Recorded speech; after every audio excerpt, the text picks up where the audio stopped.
It's Troning time. It's Troning time.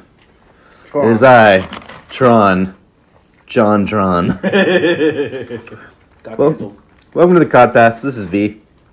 A lot of people in this movie have been canceled. In some way, shape, or form. Mostly two. We'll get into that. Okay. This is Awesome Sauce. This is X and Effects. Welcome to... Yeah, okay, go ahead. We just saw Tron Ares. And, surprisingly, we liked it. Yeah. He does kind of, like, drive the movie forward, in a way. Just because, like, his whole journey is, like... It's similar to, what was her... Korra? Yeah. It's kind of similar to Korra's in the second movie. Of just, like... She's a program that's more than a program, is figuring it out for herself, and that's how, like, end the movie, spoiler alert, is that he's like, I've heard of this other program that lives amongst humans and is, like, kind of becoming human by default, and so now I want to figure out her journey. Right. Well, I do got a question. Yep. Yeah. Is the Tron Uprising Disney TV series connected in any way to the main story? I know it's like its own property inside the universe.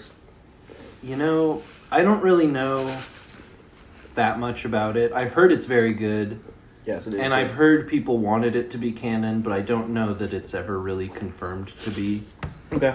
I should say that for myself, I've only ever seen Tron Legacy and now Tron Ares. I never saw the original Tron. Still haven't. Same. But I love Tron Legacy a lot. Like, it's such a fun movie with such a good soundtrack. I think it's aged pretty well, in my opinion. Like, it's still a fun movie to go back and watch. Yeah. And this one, and honestly, this one, also a very fun movie. It's like Yeah. a lot of action, good music, a lot of parts that just make you laugh, and sometimes unintentionally, like the Honda Civic.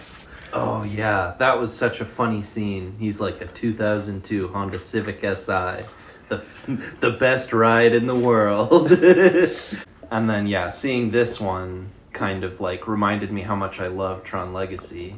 Right. But, like, it also kind of reminds me, like, the original Tron has not aged well. Like, No, time has so- not been kind to it. That's not, like, an exciting movie to go back and rewatch. Yeah. Like, I liked it as a kid, but, like, it's not good. I said the CEO mom, That's right. It's dead. She bit it. she straight up is dead. Was she supposed to be the wife of the Dillinger from the first Tron? I think she's supposed to be the daughter, and then Oh, he's the the daughter. grandson. Oh, the grandson. Okay. So, that makes more So sense. maybe it's the dad of Cillian Murphy. So her that died, the mom, her brother is Cillian Murphy. Okay. So That I guess makes maybe more he died, sense. or That maybe makes he more gave sense. up the CEO position. Yeah. Well, I don't think he was ever CEO. He was just on the board in Tron Legacy. But wasn't he on the board of N? Yes, Yeah, he was. he was Okay. on the board of He was Encom. on the board of Encom. So either he would have gave up but his the- position, or she was chosen to be the next successor because maybe she wanted, or And whatever. So did he The split Dillinger- and form his... Okay, go the on. Dillinger Company was never mentioned before now. Okay. So in Okay. there's a Dillinger at Encom in both Tron and Tron Legacy, but this is the first time we learn about a rival company that Dillinger made, splintered off and made. Gotcha. Like V, I also went into this movie thinking, it's probably gonna be dog shit, or like, it's just gonna be okay at best. And then I think what helped elevate the movie to a higher level for me had to be sitting with you two as we were doing kind of a low-key drunk roast of it. Yeah. Like, just making jokes the entire time. But honestly, it had...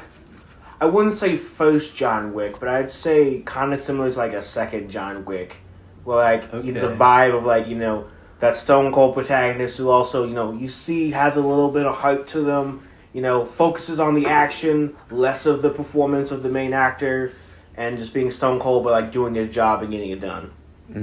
Right. It definitely was a fun popcorn flick. There were nodes that made you think, especially when they kept talking about, like, the rise of AI, the rise of all this, technology. Will it be the one that helps humanity? Will it be the one that hurts humanity? And they're definitely doing The writer and director was definitely doing subtle nods, especially with the colored visualizations of things. Sure. Because Dillinger Company and their programs being red versus the Encom Company and their programs being blue, all that for like an orangish, reddish color, Blue and white. Yeah. The whole then he villain changes at the hero.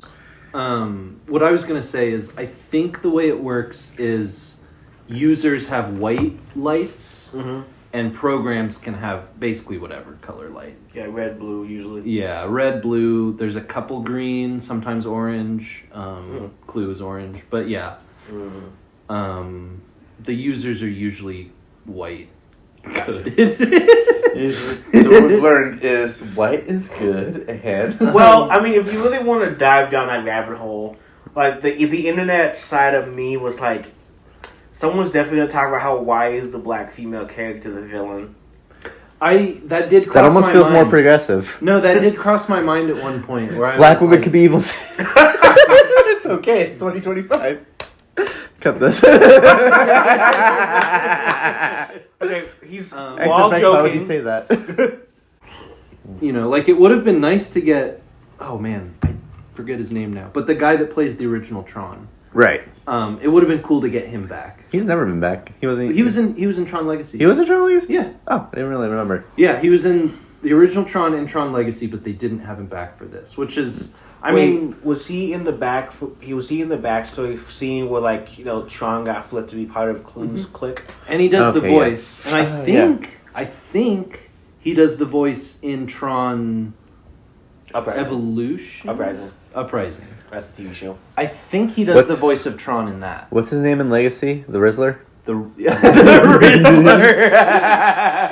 And then in Tron Legacy, he's back and he remakes another Clue, which is the CGI version of him. Yeah. But maybe the only part of that movie that didn't age super well is that it's No, really I Uncanny stand Valley. by that. I It's stand so by that. Uncanny Valley. No, I stand by that. It freaks me out when I see it. No, I like it because I think, I mean, it makes sense for being in Tron World. Yeah, for yeah, him to be yeah. uncanny looking, but he's also uncanny. They show him at the beginning of the movie in Real World as de-aged. And that's uncanny. That's the one scene that doesn't quite work. If I could just do that one shot at the very beginning and modernize that to make it look better. But yeah, the rest of the movie when it's Clue, it's like it's fine if his face looks a little bit computer generated. I guess that's fair. Because he's a computer program. So it really doesn't bug me. I mean, but also Sam is talking to him he's like, Dad? So it's like it looks like how he thinks his dad looks like, which is apparently a monster. And then in Tron Ares, he's like a force ghost or something. Like it doesn't even seem like he's a real user. He's a program, which, Would make sense. In the first Tron, the programs would look like the people that programmed them. So Jared Leto should have looked like Evan Peters if it was the first Tron rules. And so when Jared Leto talks to the Jeff Bridges guy, that was probably just a Jeff Bridges program, potentially. Right.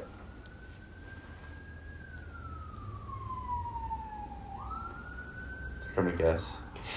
Dead air. Talk too much shit. Talk too much shit. Well, this is gonna This is gonna launch us so far off topic. But I was just listening to this thing the other day about the USS Indianapolis in World War II. Heard about this. Which is the story behind... It's the story he tells in Jaws. In Jaws, he does the big monologue where it's the famous one, where he's like, they're black like a doll's eyes.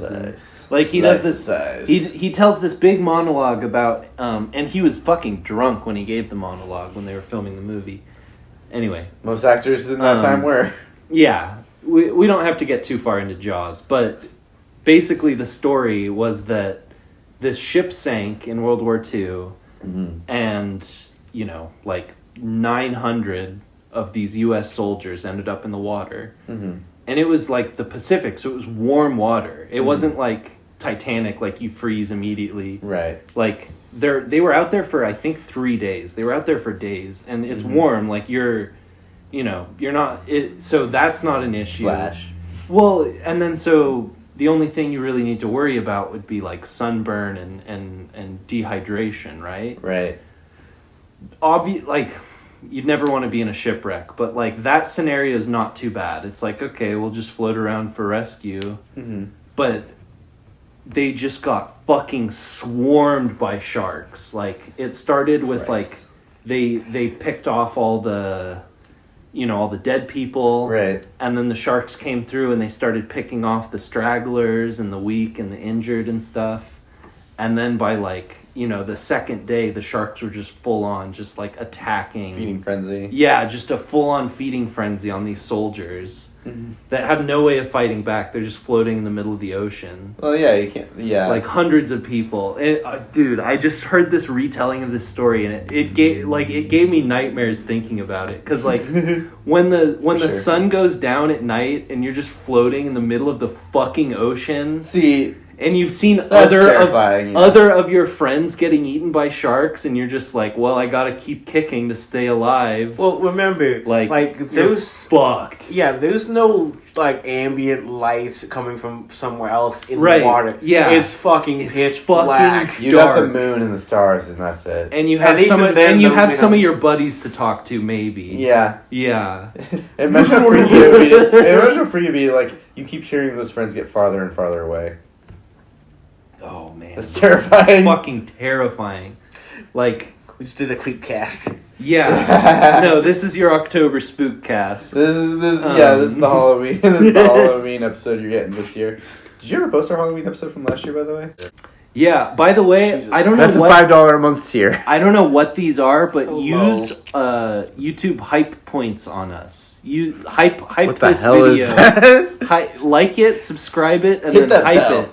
Yeah, I don't know what the bell does either, but hit that bell, brother. I know we all have real jobs, but that just felt so cringe to me. I'll say this. I'm making the kind of money where I've started gambling. I've started like, yeah, I make a little bit. I make a little bit of money, but what if I made a lot of money from winning this jackpot? I don't even know how to get us back on track at this. It's back to Tron Ares. I think it's when they first put Ares into the grid. Right. The 80s grid? Into the Encom grid. Yeah, the 80s grid. And yeah. Okay. Because he's literally like, well, she's waiting for me to de-res and then she's going to attack you. Mm-hmm. And then they're sitting there and they're just like, well, I guess she's going to come back and attack us then. Yeah. And I was like, now's maybe a good time to pull out your desk gun, right? Yeah, your desk gun, right? The sawed-off shotgun you have duct taped under it. You have a desk gun. Tell me you have a desk gun. Every CEO has a bottle. Every CEO in their desk has a bottle of bourbon and a gun. A gun with one bullet in it. Yeah. Perfect amount of suspense. Because it definitely had Terminator vibes. That was what I was gonna say. There's scenes in that movie that straight up feel like Terminator, like. Yeah. And to be fair, we were laughing when she was like running up the circular, the parking garage. We were laughing so hard because objectively it is fun. Well, like, we didn't have a very lively audience tonight. I'll say that. Like, I think we are part of the theater going experience. Because we are. No. You're buying your $10 ticket. Let me explain. Let me explain. Let me explain. Okay. Solid reference. Quick backstory. Thank you. Quick backstory. Yeah. I went to London this summer. Mm-hmm. In London. So back to Tron. Back to Tron, because we're going to finish this up. Yeah, we should probably wrap it up. Maybe give some final thoughts. Anyway, the final thoughts of this movie is that it's like, maybe we're a little pessimistic going into it, but it's fun, it's exciting, it's great soundtrack. And I just thought that was funny the way it's like, it's like, yeah, I'm sure he has tons of experience on a light cycle, but what if a car ran a red light and just fucking T-boned him at 200 miles an hour? Like the end of Fast and Furious. Yeah. He doesn't see that truck pulling out. Those bikes are sick, though. Yeah. We should get Pretty one. Cool. We should get light cycles. Let's make one. Anyway, this has been Tron Ares, our review of Tron Ares. All in all, it's an enjoyable film. Thanks for liking and subscribing. Be sure to tune in a year from now. We're going to give our review of Doomsday. Yeah. Also, after this, we're going to show X and Effects the video of James Cameron finding out about 9/11. Of Bill Paxton. Paxton revealing, telling James Cameron about 9/11. So he says something. He says something like, he's like, the worst. So something happened when you were down there. And he was like the worst. He was like the worst tragedy on U.S. soil, Jim, or something like that. Okay. On that note, let's close it out. All right, because we got to watch Days of Thunder. Once we start talking about 9/11, we'll get on it. All right, this has been V. This has been Awesome Sauce. X and Effects, baby. Later.